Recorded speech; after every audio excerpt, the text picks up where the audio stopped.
अब हमको सुधार करना है अपनी वृत्तियों में। जैसे जैसे हम स्वच्छंद चारणी वृत्तियों को शास्त्र सद्गुरुदेव की आज्ञा में तत्पर रखेंगे, वैसे वैसे शांति प्राप्त होती जाएगी। हृदय शीतल होता जाएगा, चित्त संशय रहित होकर समाधान को प्राप्त हो जाएगा। ये मन, ये इंद्रियां निगम अनुशासन और गुरु अनुशासन में रहना पसंद नहीं करती। इसीलिए दुर्गति, बंधन, अपयश, नाना प्रकार की हृदय जलाने वाली चेष्टाएं ये चलती रहती है। यदि हम शास्त्र का दासत्व स्वीकार करें, अर्थात शास्त्र आज्ञा के अनुसार चले, गुरुजनों की वाणी के अनुसार चले, तो हमें जो संयोग प्राप्त हुआ है इसमें प्रेम प्राप्त होना दुर्लभ नहीं है। यद्यपि सबसे दुर्लभ बात है ये प्रेम प्राप्त होना। मोक्ष से भी अनंत गुना सुख श्री प्रिया प्रीतम की रूप माधुरी, लीला माधुरी, गुण माधुरी जहां बरस रही है, ऐसे चिदानंदमय धाम में चिदानंद बपू धारण करके उनकी सेवा में संलग्न रहना, इससे बड़ा कोई सुख नहीं है। वो हमें सौभाग्य मिल गया है। बस हमें सावधान रहना है कि हमसे कोई ऐसा आचरण न बन जाए, कोई ऐसी चेष्टा न बन जाए कि जो हम इस महासुख से इस जन्म में वंचित रह जाएं। अगर वंचित रह गए तो फिर बार बार तो बनत नहीं यह संजोग अनूप, मानुस्तन वृंदा विपिन रसिकन संग विविरूप। ये युगल चंद्र का चरण आश्रय जो प्राप्त हुआ है ये बहुत ही दुर्लभ है। अब हमारे लिए और कुछ दुर्लभ नहीं रह गया, जो प्राप्त है उसमें अपनी चित्त वृत्ति को समाहित करना है। पूरा बल वृंदावन प्रदान करता है, आपको केवल सावधान रहना है। श्रीपाद कह रहे हैं, पापात्मा पुण्यवान वा प्रसरदपयशाः कीर्तिमान वा महादुष्प्राप ग्रासोथ सम्राट समजड़मति सर्व विद्या निधिर्वा यह कोपि स्याह सखे नो गणे कथमपीक्षस्व वृंदावनम तच्छिंधि छिंदी स्वपाशान गुरु निगम गिरा स्वीय मोहैक सिद्धान। हे सखे, तुम भारी पापात्मा रहे हो या पुण्यात्मा, तुम्हारा बहुत अपयश हुआ है या कीर्तिमान वा बहुत कीर्ति है, इससे वृंदावन को कोई फर्क नहीं पड़ता। तुम एक एक टुकड़े के लिए भटकते रहे हो या महासम्राट रहे हो, वृंदावन इन सब बातों को नहीं देखता। वृंदावन देखता है कि इसने मेरा आश्रय लिया है। बहुत ध्यान से सुनिए, पूर्व में तुम क्या रहे हो इससे वृंदावन का कोई मतलब नहीं। तुम पापी रहे हो, पुण्यात्मा रहे हो, दरिद्र रहे हो या सम्राट रहे हो, मूर्ख रहे हो या विद्वान रहे हो, इनसे कोई फर्क नहीं पड़ता वृंदावन को। अब आपने आश्रय ले लिया है, अब फर्क पड़ेगा। ध्यान देने का विषय है। अब तक जो हुआ वृंदावन सब एक दृष्टि में क्षमा कर दिया। आप सम्राट हो तो वृंदावन को क्या लेना, आप दरिद्र हो तो वृंदावन को क्या लेना। वृंदावन महामहिमा स्वरूप है, वो तुम्हारी दरिद्रता या सम्राट के प्रभाव से न प्रभावित होगा, न वो हे बुद्धि करेगा। तुम पुण्यात्मा हो तो प्रभावित नहीं होगा, पापात्मा हो तो हे भाव नहीं रहेगा। जड़ बुद्धि हो या बहुत विद्वान हो कोई फर्क नहीं पड़ता। अब आपको श्रीधाम वृंदावन का आश्रय मिल गया है, श्रीधाम वृंदावन का दर्शन मिल गया है। कथमपीक्षस्व वृंदावनम, न गणे, गिनता नहीं वृंदावन इन सब बातों को। वृंदावन का दर्शन मिला तो छिंद छिंद स्वपाषाण, काट दे अपने बंधनों को काट दे। हे सखे छिंद छिंद स्वपाषाण, ये जो तुम्हें बांधने वाले कर्म हैं जन्म जन्मांतर के, इनके काटने का अवसर मिल गया है। तो कैसे काटे? तो कह रहे गुरु निगम गिरा स्वीय मोहिक सिद्धान।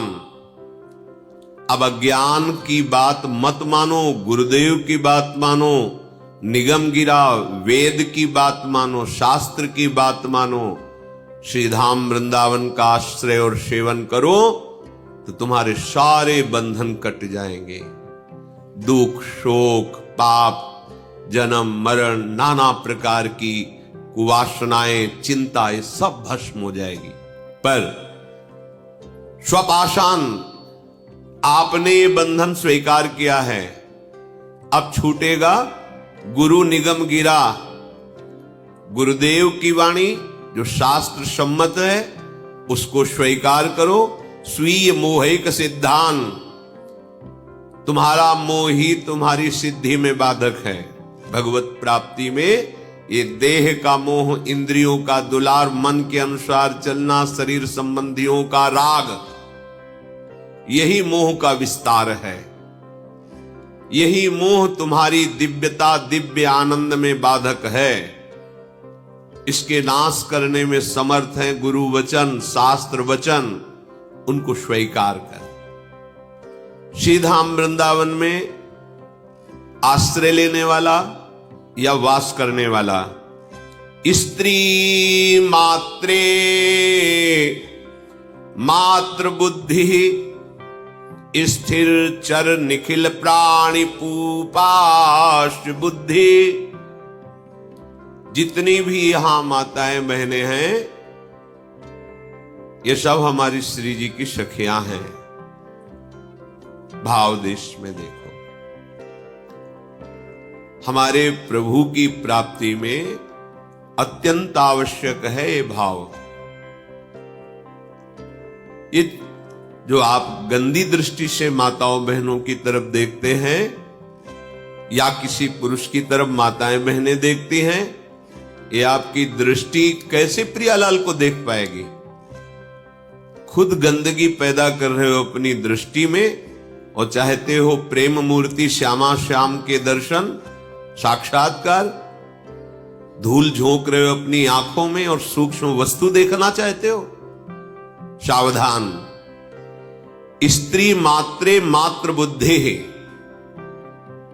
जितनी माताएं बहन हैं सब, इनके प्रति मात्र बुद्धि अर्थात पूज्य बुद्धि होना चाहिए।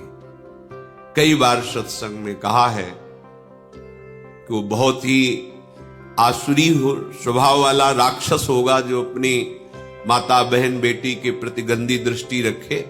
नहीं तो परिवार में सब रहते हैं, कहां ऐसी कोई मलिन वृत्ति रहती है। पर जहां हम दूसरा भाव आरोपित करते हैं वहीं हमारी गंदी वृत्ति हो जाती है। इस गंदी वृत्ति और गंदे भाव को त्याग कर ही तो हम दिव्य वृत्ति और दिव्य भाव प्राप्त करने चले हैं। फिर हम सहयोग क्यों देते हैं इंद्रियों को गंदी दृष्टि देखने का? इनको शासन में क्यों नहीं लेते? अगर आप शासन में नहीं लोगे तो कोई है ऐसा जो आपको शासित कर देगा, ऐसा बांध देगा कि निकल ही नहीं पाओगे, देखने लायक नहीं रहोगे, दृष्टि ही अपहरण कर लेगा वो। बहुत सावधान, बहुत बढ़िया संयोग बनाए, निकल चलो। ज्यादा उद्दंडता करोगे तो समय व्यर्थ जाएगा, बंधन दृढ़ होता जाएगा, अवसर खो जाएगा, हाथ से निकल जाएगा। यहां किसी का कुछ नहीं बिगड़ता, आपका आचरण आपका ही सर्वनाश कर देगा।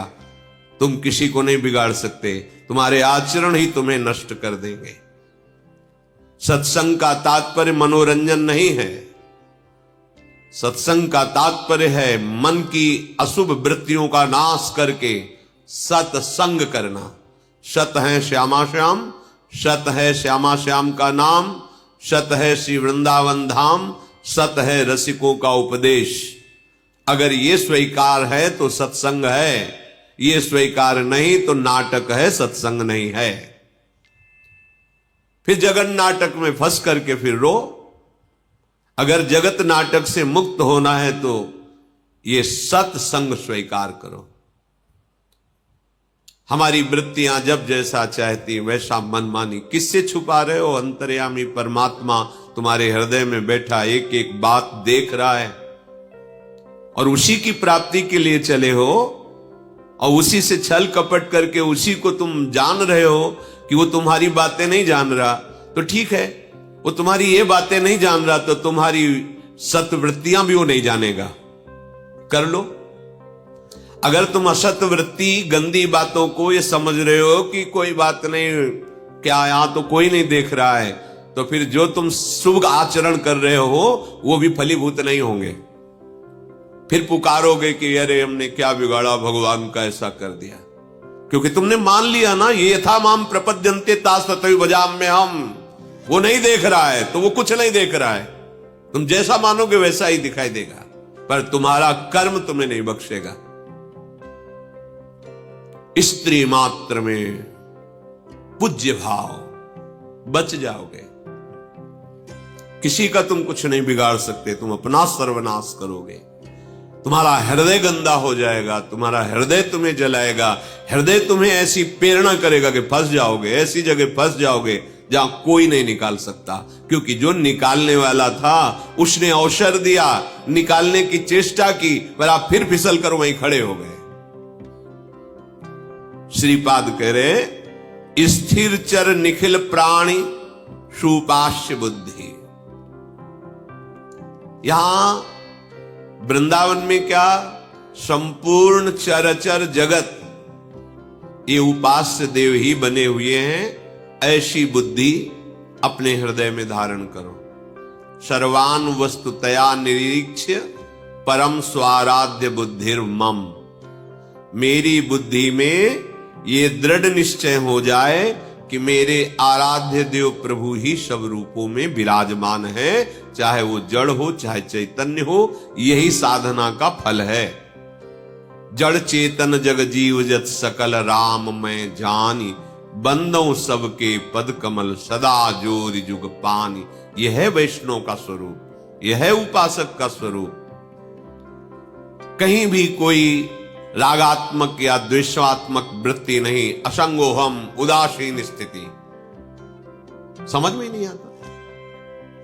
बनते हैं परमार्थ के सुभट और इंद्रियों की गुलामी बर्दाश्त करते हैं, मन की गुलामी बर्दाश्त करते हैं। जो इंद्रिय और मन का गुलाम है वो भगवदानंद क्या होता है केवल बातें बनाने से नहीं मिल जाता। अध्यात्म क्या होता है समझ नहीं पाओगे।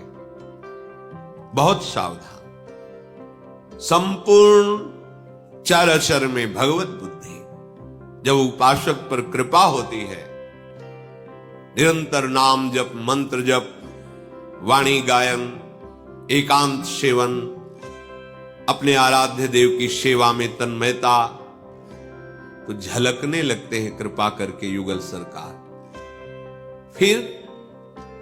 फिर तो जैसे सावन में कोई अंधा हो जाए तो सावन का जो प्रकृति का स्वरूप हरा भरा, उसको 12 महीना हरा भरा नजर आता, क्योंकि नजर ही नहीं रह गई। हरे भरे को देखकर अंधा हो गया, अब उसको जीवन भर हरा भरा ही समझ में आएगा। ऐसे ही जड़ चैतन्य कछु नहीं दीखत, जित दीखत तित श्याम खड़े। बिहुल बिकल संभार न तन की, घूमत नयना रूप भरे। करनी अकरनी दो विधि भूले, विधि निषेध सब रहे धरे, नरहरिदास ते भय बावरे, जे यह प्रेम प्रवाह परे। ऐसे महासुख के लिए तुम्हें चयन किया है प्रभु ने, अवसर दिया है प्रभु ने, चूको मत।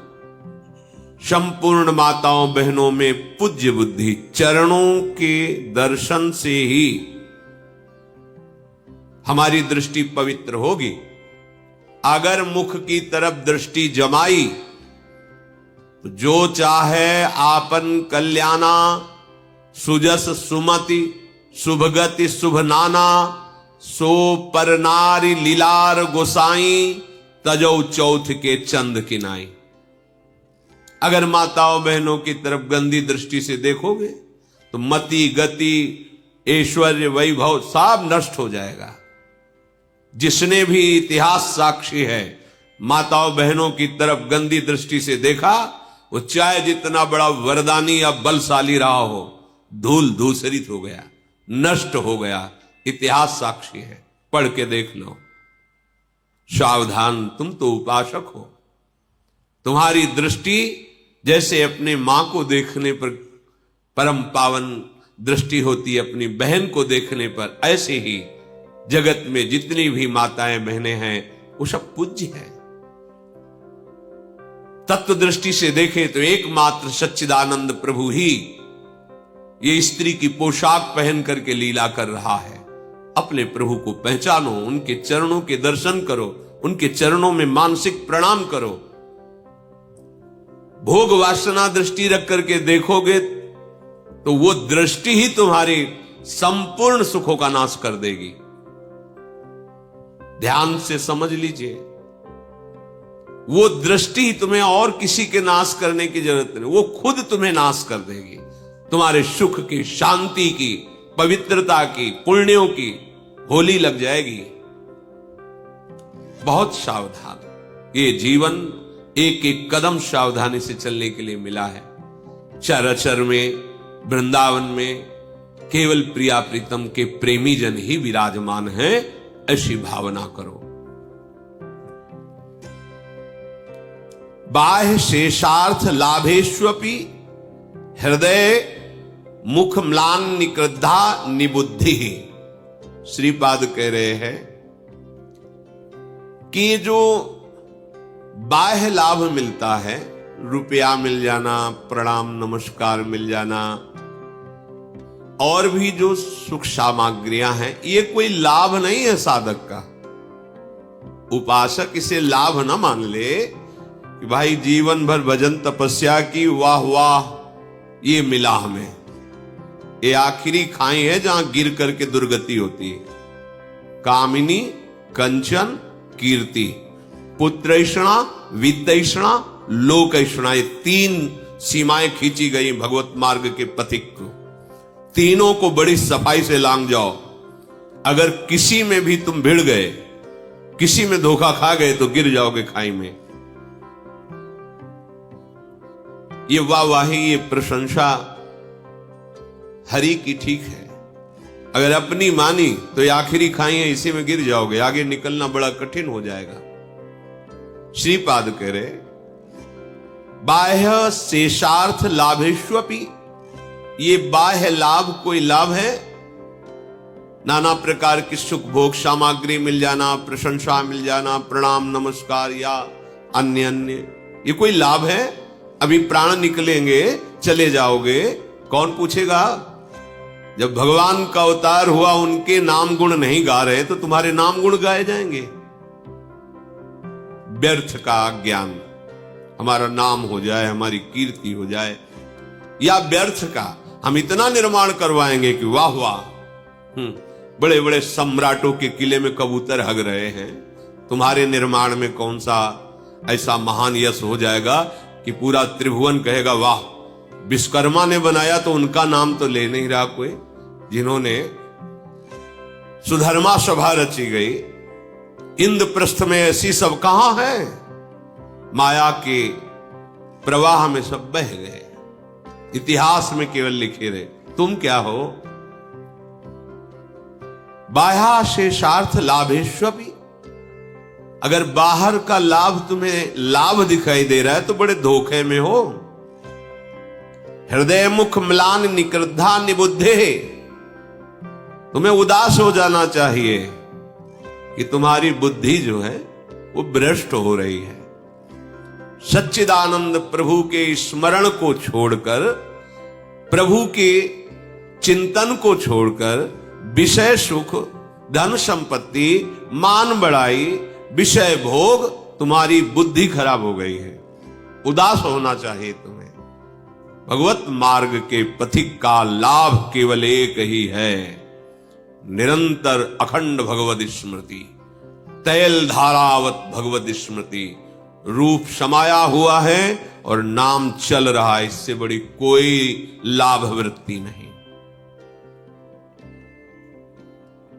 सावधान हो जाओ, देह स्त्री वित्त पुत्रादिषु न ही मम धीर मित्र बुद्धि स्वशत्रु स्वापीड़ायाम समन्तात सुखमति रमितानंद वृंदावनेस्तु।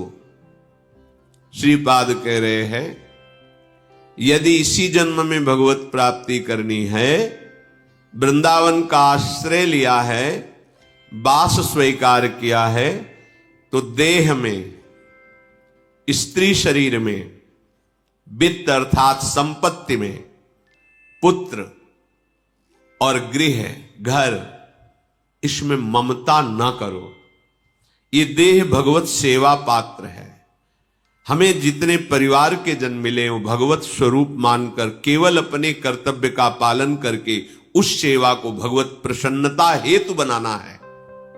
हमारे प्रभु प्रसन्न हो, हमारे श्यामा श्याम राजी हो, स्त्री रूप में, पुत्र रूप में, पति रूप में, घर संपत्ति रूप में हमें सेवा मिली है।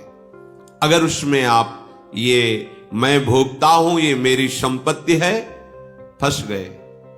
ये अहमता ममता तुम्हारी दुर्बुद्धि के कारण है। ममधीर मित्र बुद्धि स्वशत्रु, ये फिर क्या करेगी? किसी को मित्र बना लेगी बुद्धि और किसी को शत्रु बना लेगी।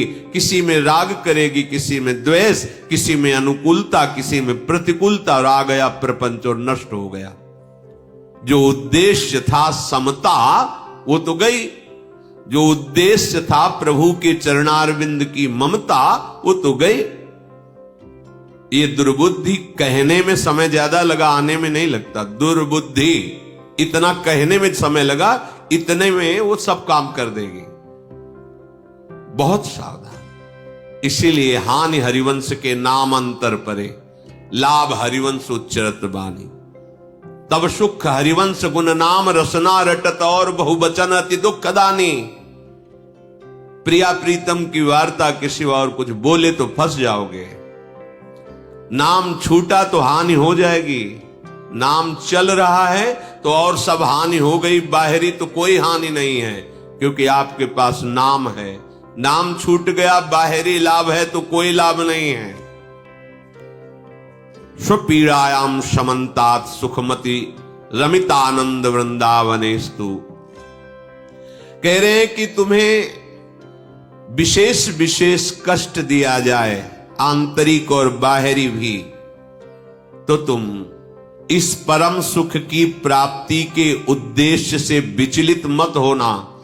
तुम्हें अपरिसीम आनंदमय श्री वृंदावन ने स्वीकार किया है। बस वृंदावन को पकड़ लो, आश्रय ले लो, बस ये आपको प्रिया प्रीतम से मिला देगा, ये सारे सुखों से मिला देगा। ये सत्संग आचरण में उतारने के लिए है। सत्संग की बड़ी महिमा है, पर वो महिमा तभी फलीभूत होगी जैसे औषधियों से युक्त करके आपको बढ़िया रसोई पवाई जाए जो स्वस्थ बलवान बनावे। आप पाओ ही ना, रसोई तो तैयार हो गई, आप पाते ही नहीं है, तो क्या करेगी वो? आपको स्वस्थ बलवान थोड़ी बनाएगी। आपने पा लिया और बमन कर दिया, फिर भी नहीं होगा। अपने लोग कुछ ऐसे ही है, सत्संग सुनते हैं, आचरण में नहीं उतारते। सुन लिया और दूसरे को सुना दिया, बमन कर दिया, पचा नहीं पाए। क्या लाभ मिला? 20 वर्ष सत्संग वैसे के वैसे, ये दुष्ट मन वैसे का वैसे ही सुरक्षित बना हुआ है। इस पर कोई प्रहार अभी तक नहीं हुआ, क्योंकि इसी का दुलार चलता चाह। कैसे हमारा मन हमको शांति प्रदान करे? वो कहेगा भोगों में शांति है, और भगवान कहते त्यागात शांतिरनंतरम। किसकी माने, मन की या भगवान की? अगर सत्संगी हो तो तुम्हें समझ में आ गया होगा कि हमें किसकी बात माननी है। पर मानते किसकी हो? मन की। न गुरु भगवान की, न सच्चिदानंद भगवान की। मन भगवान की बात मानते हैं हम। मन हमें हमारा भगवान है, वो जैसा कहेगा हम वैसी बात चलेंगे। क्या हाथ लगेगा? अभी तक इसकी बात मान करके ही तो हम भगवत विमुख रहे हैं, अनंत जन्म हो गए। इसलिए वृंदावन का आश्रय, वृंदावन का वास हमें जो मिला है, हम अपनी बुद्धि को इस रहनी से युक्त करें। समस्त माताओं बहनों में पूज्य भाव, इनके चरणों में प्रणाम करके कि हे प्रभु, हे नटवर नागर, आप इसी रूप में हो। नाथ, मेरा मन कभी आपके इस रूप में दोष बुद्धि न करे, कभी भोग बुद्धि न करे। हे नाथ, आप ही जड़ चैतन्य रूप में हो। प्रभु, मुझे कभी भ्रम न होवे कि आपके सिवा और कोई है। अंदर ही अंदर प्रभु से प्रार्थना करें। हे नाथ, ये शत्रु मित्र अनुकूलता प्रतिकूलता का व्यवहार हमारे हृदय में व्यापे नहीं, सदैव हम आपके स्मरण में बने रहे। ये दिव्यता है, ये दिव्य मार्ग है, अध्यात्म मार्ग। कोई पार्थिव मार्ग है क्या? ये दिव्य मार्ग है। दिव्य भाव रथ पर बैठकर इस मार्ग में चला जाता है। अगर भाव रूपी रथ ही नहीं तो तुम अध्यात्म मार्ग में चल ही नहीं सकते। जैसे धरती पे चलने के लिए अलग वाहन है, आकाश मार्ग में चलने के अलग वाहन है, ऐसे अध्यात्म मार्ग में भाव रथ पर बैठकर चला जाता है। भाव ही नहीं तो क्या? अगर स्त्री पुरुष भाव, जड़ चैतन्य भाव, शत्रु मित्र भाव, दुख सुख अनुकूलता प्रतिकूलता भाव, तो ये विषम भाव है, ये संसार का भाव है। संसार मार्ग में जो भटक रहे हैं उनका ये भाव है। अध्यात्म का मार्ग ये भाव नहीं है। अध्यात्म मार्ग द्वंद्वरि विमुक्ता सुख दुख संगई, इस भाव के द्वारा अध्यात्म मार्ग में चलता है। ऐसा नहीं कि आप आचरण और भाव सांसारिक करें और आप समझे कि मैं अध्यात्म मार्ग का पथिक हूं। नहीं, पथिक हो ही नहीं, क्योंकि उस मार्ग में जिस रथ पर चला जाता है वो रथ ही नहीं है। भाव रूपी रथ में भावोत्सवेन भजताम रस काम धेनुम, भाव ही नहीं आएगा। चाहे जो भेष रख लो, चाहे जो नाटक कर लो, अध्यात्म मार्ग कोई ऐसा थोड़ी है कि वो आपके मन के अनुसार चलता है। मन को अध्यात्म के अनुसार चलाया जाता है। क्या है अध्यात्म का स्वरूप? जो शास्त्र और गुरुदेव आज्ञा करते हैं उस पर। तो ये भाव के द्वारा ही स्वीकृत होता है, भाव के द्वारा ही इस मार्ग में चला जाता है। और प्रभु भाववश्य भगवान भजी सदा राधा रमन, भाव के वशीभूत होते हैं। प्रिया प्रीतम, भाव ही नष्ट कर दिया।